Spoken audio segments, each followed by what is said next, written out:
आज हम पढ़ेंगे मंत्रिपरिषद व मंत्रिमंडल में कुछ महत्वपूर्ण अंतर।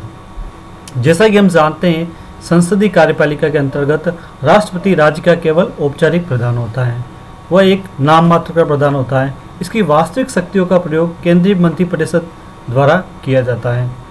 राष्ट्रपति द्वारा बहुमत दल के नेता को प्रधानमंत्री नियुक्त किया जाता है और प्रधानमंत्री की सलाह पर वह अन्य मंत्रियों की भी नियुक्ति करता है। यहाँ ध्यान देने योग्य बात है कि प्रधानमंत्री और अन्य मंत्रियों की नियुक्ति होती है। ऐसे व्यक्ति को भी मंत्री बनाया जा सकता है जो संसद का सदस्य तो नहीं होता है, किंतु ऐसे व्यक्ति को संसद का सदस्य नहीं होता है, लेकिन उस व्यक्ति को मंत्री बनने के 6 माह के भीतर संसद के दोनों सदनों में से किसी एक सदन का सदस्य चुनना जाना आवश्यक होता है। यानी कि किसी भी व्यक्ति को हम मंत्री बना सकते हैं।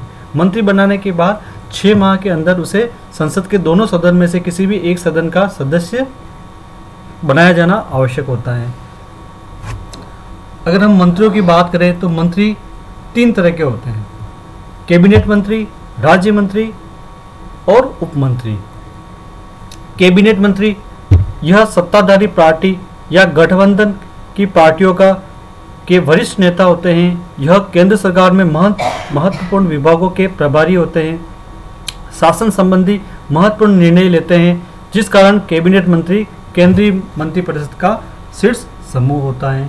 यानी कि ये सबसे प्रधानमंत्री के कुछ खास लोग होते हैं जिन्हें कुछ खास विभाग सौंपे जाते हैं। राज्य मंत्री यह स्वतंत्र प्रभार वाले मंत्री होते हैं और विशेष रूप से आमंत्रित किए जाने पर ही कैबिनेट की बैठक में भाग लेते हैं। राज्य मंत्री या उप मंत्री यह कैबिनेट मंत्री व राज्य मंत्री से जुड़े होते हैं और आमतौर पर उसी मंत्रालय में एक विशेष जिम्मेदारी सौंपी जाती है।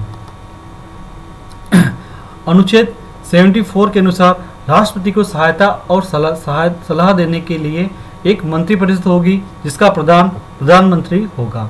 राष्ट्रपति मंत्रिपरिषद के परामर्श के अनुसार ही कार्य करेगा। फिर भी यदि राष्ट्रपति चाहे तो एक बार मंत्रिपरिषद से पुनर्विचार के लिए कह सकता है, लेकिन मंत्रिपरिषद दोबारा भेजने पर राष्ट्रपति उसकी सलाह एवं अनुसार कार्य करेगा।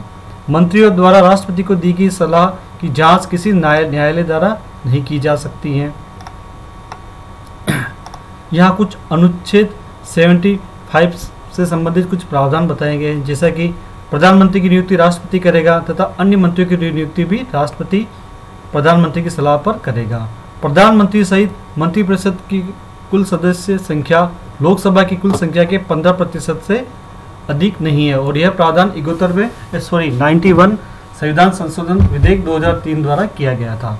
संसद के किसी भी सदन का किसी भी राजनीतिक दल का सदस्य यदि दल बदल के आधार पर संसद की सदस्यता के अयोग्य घोषित कर दिया जाएगा तो ऐसे सदस्य मंत्रिपरिषद के लिए भी अयोग्य होगा।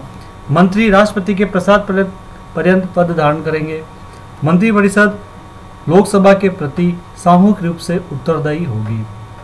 राष्ट्रपति मंत्रियों को पद एवं गोपनीयता की शपथ दिलाएगा। कोई भी मंत्री जो निरंतर 6 मास की अवधि तक संसद के किसी सदन का सदस्य नहीं है, उस अवधि की समाप्ति पर मंत्री नहीं रहेगा।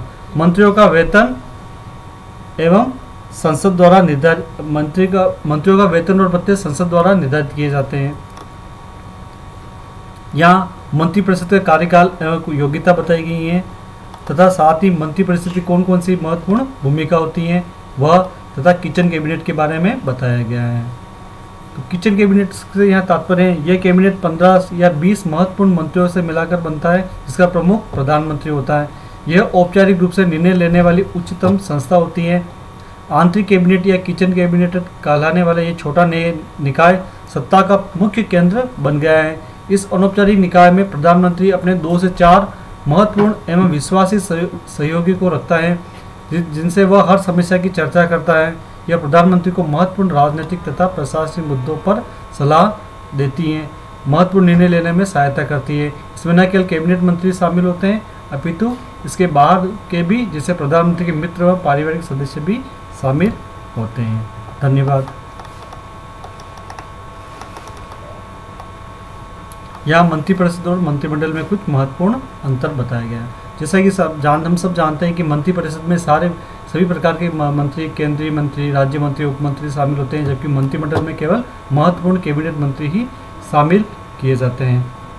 इन मंत्रिपरिषद में सभी शक्तियाँ प्राप्त होती हैं, और जबकि मंत्रिमंडल में मंत्रिपरिषद की शक्तियों का प्रयोग करता है और सरकार उसके लिए कार्य करती है।